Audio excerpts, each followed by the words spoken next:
Rod. Yes. Without looking at the name of the track here, I just want you to identify the musician, artist playing here. Okay. Yeah. Jethro Tull. Jethro Tull. Drinking the bathwater. Second track of their fourth studio album. All right, give me your serious, scholarly, knowledgeable answer. It's fucking Whale, bro. Fucking Whale. Fucking Whale, bro. Whale Beautiful song. sound of Humpback Whale. Well, I feel like they sound like manipulated farts. That's unfair. It does. That's unfair. They probably put a lot of work in. That's not an insult. That's a good thing. But it does sound like, if you recorded farts and then wiggled the tricky knob on the sound deck, that's what it would sound like. So how many people do you reckon know that sound? I reckon probably literally everyone I know would know it. It is so close to everyone. Like if you played this sound, like listener, is there anyone who doesn't know it? They're a toddler or a baby or... And even then... They'd have to be a woods person not to know that sound. Like somewhere... So a male porn star. No, I meant like a hermit. Oh.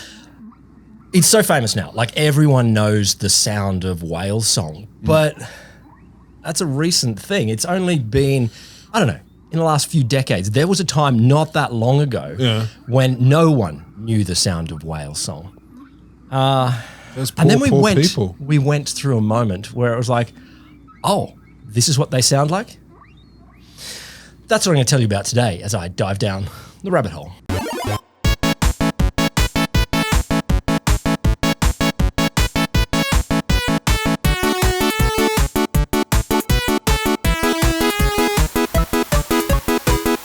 Welcome to The Wholesome Show. The podcast in which two academics knock off early for a beer and a dive down the rabbit hole. Welcome. I don't have a rabbit hole, but I have the beer. I'm Will Grant. I'm Rod Lamberts. I just wanted to start from a page that's not about whale sounds. It's about whaling as an industry. I know. I've mentioned this before, but when most people think about whaling as an industry, they think about Moby Dick, 19th century sort of, old-timey whaling people. I think about people who make bespoke clothing for whales, like on Etsy. Okay. That's the whaling industry that interests me. That's the whaling industry. Yeah. But, the weird thing is whaling is not really a 19th century industry. It's 20th century. Yeah. They killed whales in the 19th century, but like at the end of the 19th century, beginning of the 20th century, there was like, 1,500 whales killed per year. How much do you reckon, when do you reckon whaling got to its maximum? I'm going to say mid-20th. I was at a mega abandoned base on South Georgia Island down near Antarctica a year or so back, and it was a fucking industry. It was huge. Yep. The rendering vats and stuff. So I'm going to say like tens of thousands. Yeah, high end tens of thousands. So whaling peaked in 1964. Like it grew throughout the 20th century. This was a 20th century Why industry. the fuck are they whaling in the 60s? Electricity being discovered and piped around countries. Well, they needed soap and oil and pet food, obviously. Pet food. Can I have the whale-free dog chow? So in 1964, whaling peaked at 82,000 whales killed every year. Fucking pet food. 82,000. And yeah, for pet food, in case your dog needed some whale. But the upside is they went from whale to tuna. Let's slaughter like schools and schools and schools of tuna. It just blows my mind to think that, majestic beasts of the ocean, and you're like, okay, pet food. It's not even, I can get it's a delicacy that you might say. Like slow-moving meat beasts. Slow-moving meat beast. That's what they were thinking. Look at all the meat that I can race. Let's go get some slow-moving meat beast to put in my dog. Yeah. So the story of the end of whaling is a Cold War story. It's one of those great stories that I love. Wait. Related to or at the time of? Absolutely related to. Related to? Absolutely related to. Not just the time of, but it's that one of those stories that I just love. That's the fusion of Cold War and hippies. And they met together. Standard mix. And they went, you know what? Whales. So back in the 1950s, the US had gone gangbusters with submarines, nuclear submarines. They're doing all these things. They're going the longest time underwater, traveling under the Arctic Ocean. The deepest, the biggest, the longest, the hardest. All of them. They were doing all of those there. Yep. But they were worried about other people doing it too, particularly Soviets. Really? Yeah. Yeah. You never heard of them. This is news to me. Yeah. And so they were like, okay, we can't stop them, but we want to know where they are. Microphones. So in the 1950s, with their I submarines, thought they could say they disguised them as whales. no, the US Navy set up a whole bunch of hydrophones. So microphones underwater. They got a special name, hydrophone. They were experimenting with them in the 1950s, and this was literally the first time that people started to hear these whale sounds. And they're like, what is that? Well, actually, maybe not quite the first time. I'll come to that in a sec. Yeah. So Frank Watlington was tasked by the US Navy. I don't think he was the only one, but he was the one that crops up in this story. Yeah. By the US Navy to develop these hydrophones that he can trail off a boat or So what did he say? So it's going to take me 3 months. It's going to cost $40 million. And he basically gets a plastic bag, sticks a thing from Radio Shack underwater. Done. Yes. That'll be $40 million. I'll need the really long mic cord. Yeah. And He's got a really roadie. good, what do they call it? Sarin wrap. So he's working in Bermuda. And basically, I'm going to need to work in Bermuda. well, I mean, And cocktails. I'm going to need cocktails because it loosens up my it's thinking. a nice place to do your research. I No have no one complaint. says, I want to work in the shittiest Southern Ocean. Like the Soviets aren't going there. The Soviets might be going near Bermuda. Bermuda. We all go to Bermuda. I want cocktail and long short with many colors. You know they might. Yeah. So anyway, one time when he's working off Bermuda on his boat, trialing these different hydrophones, he drops his microphone down and it goes down a fair way, 1,500 feet. So How many fathoms is that? fathom. I think the editor might put that in later. Yeah, there it is right there on the screen. It's that many fathoms. If you just look that way. It's there or there in fathoms. I'll do it in meters for you, 500 meters. So it's deep enough. It's getting deep. And he starts hearing these strange, eerie sounds from the deep. And I just want to, we know what these sounds are now. But if you didn't, You're like, what's going on down there? what in the living What shit? in the living? So they literally were like, we had no expectation, no idea, and then you think, No expectation, no idea. Like they're listening for Soviet subs. They're like, okay, we might hear air bubbles, maybe a volcano, maybe theirs sound really different to ours. snippy crabs. Or if this was a Soviet sub, I'd be. It'd be mind-blowing. So the Navy is a little bit like, they're annoying because we're trying to listen for, actual submarines. And Frank Watlington he's employed by the Navy, but he's like, I like these sounds more. So he went off-piste and he got the recordings and he played them everywhere he could go. Okay. He played them to his friends. Yep. He played them at a local square dance in Bermuda in the 50s. So hang on. Do we have any footage? No, sadly. Take your partner by the fin, breathe through your head, and It's not square dancing music. I can imagine a trance rave or something like that, but even then, very late in the like 3 days in, no sleep, lots of E. but not a square dance. No, not even a bit. Do-si do and diggy diggy boo, and then he goes, "Hang on a minute, I got one." Maybe it's lovely. It's just not very square dancey. Eventually, he played them to some local fishermen. And I think this is one of those lessons of science over and over again. Mm-hmm. If you ask the locals first, maybe you'll learn something. Maybe they've known about it for generations. And yeah, they had known about it for a while. I don't know how they knew. And maybe there are times when whales sing closer to the surface and they can hear it. But Fishermen stick some their fishermen head. said, look, these are some whales, man. So he's like, all right, this is awesome. Now, at about the same sort of time, a guy named Roger Payne was doing research on bioacoustics. He was looking at like bat sonar. Yeah, we got to get these Bat two kids detector, together, don't we? Yeah, we do. We do. And Payne was already a bit of a hippie environmentalist. Like he was doing biology research and he wanted to save species and things like that. And he'd seen a whale one time. The first time he'd seen a whale was one washed up on a beach. And Did he know what it was? it was a porpoise. And he went down. It was late at night and raining when he found the body. He'd heard it was there. He's like, I want to go and have a look. Are porpoises whales? I think so. Cetaceans anyway. Thank you. Yeah. So they're all Come here for cetacea. me knowing the facts. Some bozo had chopped off its flukes and somebody else had stuffed a cigar butt down in its blowhole. He recalls, I thought to myself, is this the only interaction that can occur between people in the wild world? I sat there soaked to the bone and deciding it'd be wonderful to do something about this. I had no chance at that moment, but a chance slowly appeared. What's a fluke? It's like the Fin? flappy bits. I think the flukes are your side panels of a whale. The whales, Oh, no, they're your stabilizer rotors. yeah, the stabilizers. That's Okay. it. That's it. Yeah. Okay.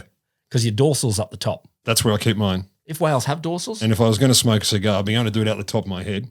I don't think the whale wanted to smoke a cigar. I It think that was dead and it was a cetacean, not a whale. My God. Anyway, 1967, Roger Payne travelled down to Bermuda with his wife Katie to go and see whales. And I don't know if he went to the square dance or if friends said, buddy, you should check out this guy. He's got some whale noise. A friend of theirs said, go and look up Watlington. He's keen on whales. Go and have a chat. And Payne says, we had no idea we were going to hear anything. Yeah. And he went on the Watlington's boat and straight away is like, you want to hear something cool? I don't suppose you've ever heard the sounds these animals make. And so he played it for them in the boat. And apparently this is the thing Payne reckons from here on. People would play them and they're all just a little bit transfixed. Yeah. His wife's like, oh my God, tears flowed down from our cheeks. We were just completely transfixed and amazed because the sounds are so beautiful, so powerful. Payne at that point is like, there's something powerful in this. There's something, maybe we can use this. But it's true though, right? I mean, I don't remember the first time I heard one, but instantly you kind of go, ooh, there's something that kind of grabs you. You feel it in your waters. I think as a sort of sound object that had never been heard before, it's weird, it's compelling, and you hear what it is and you think, oh, okay, I'll listen a bit longer. There's something listenable about it. It always makes me think of the Big Lebowski. The dude's in his bathtub, he's smoking a J and he's got his little Sony Walkman headphones on. He's listening to whale songs and just going like, having the best day of his life. Just. I'll come to this in a second because as soon as Payne heard it, he was like, oh, we need to get this out here. Yeah. So bit of a sidebar. Of course, they did science. Roger Payne did a bunch of research with Watlington and some other people and with his wife Katie at the time. Basically, they looked into these and, of course, animals making vocalizations had been heard before. Yeah. We've heard bird song, we've heard all sorts of things like this. But Katie says she was taking care of their 4 children at the time and she was at home and she was like, often I would just put the whale songs on and just listen to them because she's got the recording. And the kids grew up missing chromosomes or with broken brain cells or something. No, with extra flappy bits, with extra dorsal. Flukes. Yeah, extra flukes. But she put them on and she was like, oh, I need to see these sort of sketched down like in musical notation. So she started, she got the spectrographs and she started sketching them. Yeah. And she's like, there's patterns going on here. And so clearly she showed after a little while that actually there's songs that we can call a song. It's a repeating song. Not only that, there's sort of rhyming portions, like rhythmic bits to them. And they evolve between the different speakers. Like there's the sort of the pod of whales. The boys in the pod will have a sort of song, and then it will evolve over time, changing over time. And later they showed that this spreads throughout whole oceans and things like that. The first time they heard repetition, they must have had their minds blown, particularly if it was over a long span. Yeah, not just random, but this is actually something. They're not just going, look what I can do. Oh. But as a conservation message, they're like, okay, we've got to get it out there. Sure. So they published their scientific findings in the Science Journal in 1971, the Science Journal, like science. The Journal of Science. The Journal of Science. But they put it on an album and sent that out in 1970. Well, most of the people who write to appear in Science also put out albums. Also put out an album. That's true. I've done some biophysiology and here's my deaf beats, my sick tracks. And they played it every chance they got. Yeah. They put the album out. Roger Payne would play it in schools, in churches, on TV talk shows. He played it at the UN eventually. He sent it to a whole bunch of singers. Did he acknowledge the traditional owners of the songs? Well, it's in the title, Songs of the Humpback Whale. He didn't say which one. He said of the exploitation. Whales. That's probably true. He sent it to a whole bunch of singers, musicians, politicians, other scientists, and he reckons that there was this consistent response. For the first 30 seconds. Fuck off, hippie? Well, yeah. First 30 seconds, there's mumbling, sometimes awkward giggling as the audience gets used to the deep rumbling groans and high-pitched squeaks. And I think that's the bit where they're like, okay, hippie. Yeah. But leave it longer. And this is a little bit of a test. I mean, we can't do it in podcast time because... Just an hour? But he's like, after 5 minutes or so, ideally half an hour, he reckons, which I struggle to listen to half an hour of whale songs, but maybe if the night was right. You struggle to listen to anything for half an hour, don't you? Unless you're doing 12 other things at the same time. In that time, the audience would go totally silent. Yeah. You're unaware there was... Well, it's not like they're going to sing along. You can't. There's no clap along to this. Yeah. Sorry, carry on. Get your lighter out and do the... You're unaware that there was anybody in the room. And then when he kills it at the end, after 30 minutes, there's this kind of, everyone takes a big breath and people come out of a trance. Yeah. Like they're just sucked into this trance. And he was like, this is changing people's lives. And that's how it's going to make a difference. He published it in an album, as I said, Songs of the Humpback Whale, and it went super viral. It's the biggest nature recording of all time. In its first run, it sold 125,000 copies. What's the competition? I don't know. Squawk of the meerkat. Pick it, pick it, pick it. it, and that sold 10. Look, yeah, okay, fair enough. So it sold 125,000 copies first run. He sent it to the Beatles, to Joan Baez, to Bob Dylan. Dylan would stop and play it in his gigs. Yeah. A whole bunch of other artists would put it in their songs. So there's a Kate Bush song where there's Whale Song at the start. Surely the Beatles would have Pete just Seeger, gunked Judy, over it. of course, they would all love it. I think it's brilliant. You know, and then it hits sort of big things. Elton John. I don't know about Elton John, but they put it on the Voyager 1 and 2 launches. Hence the Star Trek 3? And hence that on Star Trek, I think 4. 4. Journey Home, where they come back for the whales. But whale song's a big part of that. In 1979, National Geographic published like a little, it was like a record, but like a sort of floppy type record that could You don't go remember with those? the magazine. Yeah, magazine, and they'd be 45s, and yeah, they're totally floppy, but you could put them on a turntable and they would play. Not many times. It was mind-blowing. Like what, literally. they'd play once or something? Or? No, they would play a few times, but they're really flimsy. But yeah, they're literally the thickness of a sheet of paper, but a plasticky kind of substance. Oh, okay. And they'd be in magazines and you could peel it off. Like I bought a comic once, Bloom County. I don't know if you know, there's particular wacky, it's an outrageous cartoon, but one of the characters called Bill the Cat, total psychopath, and he had a band called Billy and the Boingers, and one of the albums, that could be our band. Billy and the Boingers. You're the Boingers. I'm all the Boingers and you're Billy. Yeah. But yeah, they actually put out, okay, here's what they sound like, and there was one of these flimsy little That's really 45s. Cool. Yeah. You can't do that anymore because no one buys books. Well, you could do it, but no. Who could play it? Who could play it? Yeah. Like, how do you poke it into even your DVD player? You scratch your fingernail and you hear it in your head. Yeah. You hold it up against your streaming service. Yeah, and that was that was 10.5 million people going out to. And they reckon this remains the largest single pressing in recording history. Yeah, right. So it was just huge. So that should be worth like $100 now. The movement was built. So between the early 60s when they published, going viral throughout the 70s, by the time of the 1980s, everyone's moods had been changed on whaling. Greenpeace launched in 1972 with its Project Ahab in the mid-70s, where they're parking their boats in front of whalers' boats and they're doing a direct blockade. David Attenborough makes movies, Jacques Cousteau. Everyone, once they heard the whales singing, is like, okay, we've got to do things about this. Fucking Jacques Cousteau. All I ever think about with him is, this is a very dangerous situation. So I'm sending my brother Philippe down. And he did it every time. You would have done the same with whales. These whales can be very big and dangerous. Philippe, off you pop. It's a good role. So by 1986, the International Whaling Commission came together and banned whaling. There's still whaling that is done. Scientific whaling by Japan and Norway and Iceland. And there is traditional indigenous hunting of whales in various parts of Canada. And, Inuit business, etc. But whaling is not what it was before. And I think there's a big part that it all comes down to people hearing this and people saying, you've got to listen to this sound, something weird, and we shouldn't be killing these things anymore. Interesting. Like, I'd never thought of that. The sound may have been, hearing them vocalise made enough people go, hang on a tick.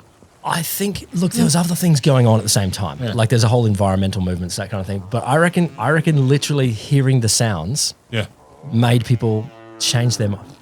Well, the ones we're hearing right now, that is definitely farts. That is the squeezed fart sound. That's farts. That is the squeezed fart sound that saved their lives. Whale fart. I've seen a picture or like video of a whale farting, and it is colossal.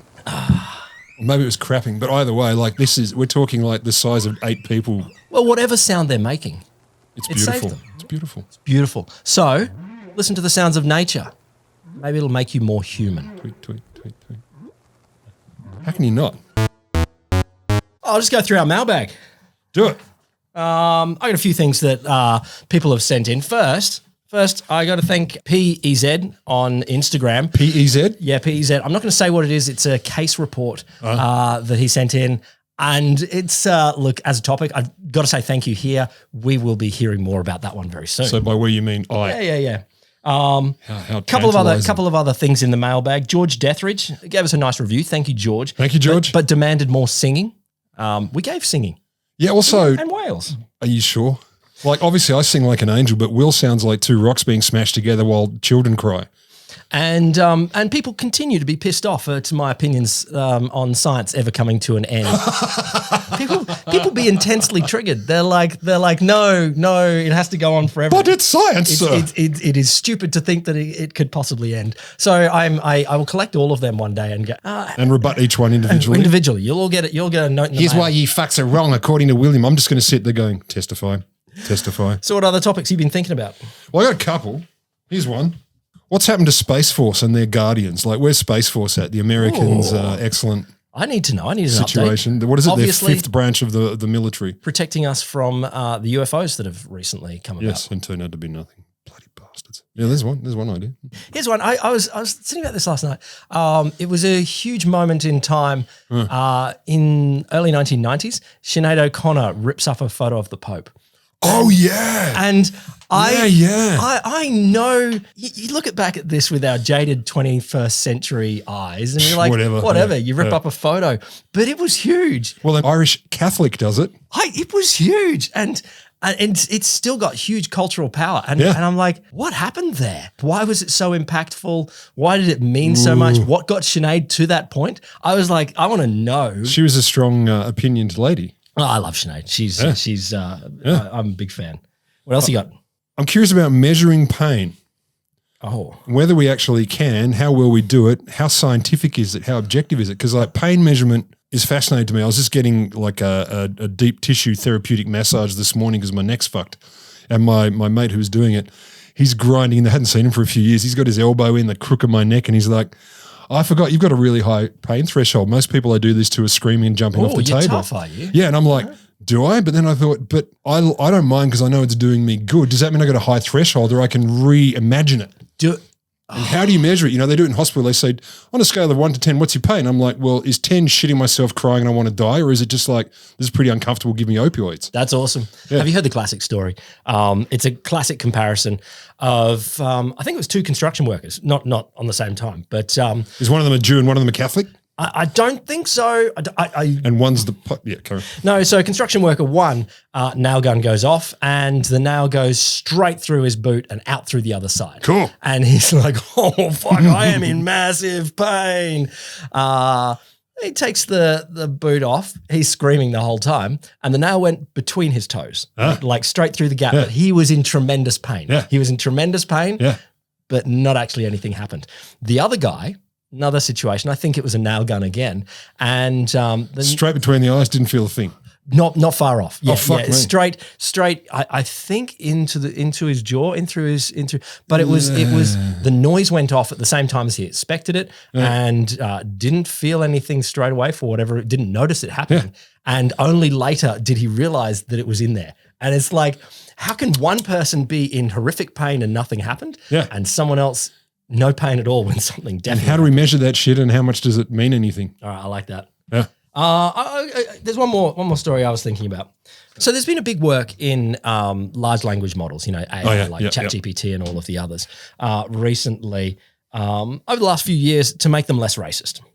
We've seen and AKA anything would be an improvement. Look, absolutely. There's a long history where, Google would show me a professional haircut and there's all the white people, show me an unprofessional haircut. Or, what do you know? Dreadlocks. What do you know? What do you know? Yep. So there's been a lot of work that Google and all of the others have done. Well done on finding a very mild example, by the way. To try and reduce it. Yeah. So what they've done is they've reduced what's been called overt racism. So getting rid of the cool. The implicit stuff though, rocking. Fantastic. Okay, so this is a new paper from Valentin Hoffman and colleagues. We discover a form of covert racism in large language models that's triggered by dialect features alone, with massive harms for affected groups. Is it mine? That's all I got. Okay, so yeah, it's dialect type terms. So not explicit terms, racist terms, but sort of dialect choices. And it seems that these large language models are choosing words that are racial-linguistic stereotypes that haven't been seen in America since before the civil rights movement. No way. And then is more likely when it runs through a test of how would you judge this person? Are they guilty, not guilty, or anything like that? More likely to give the death penalty based on all of this. We got in there, and you do that, and I'll do Payne. I have no doubt. You do that, and I do Payne. Come on, we got it. Well, we'll see what other things are out there in the mix. Enjoy your whale songs, listener.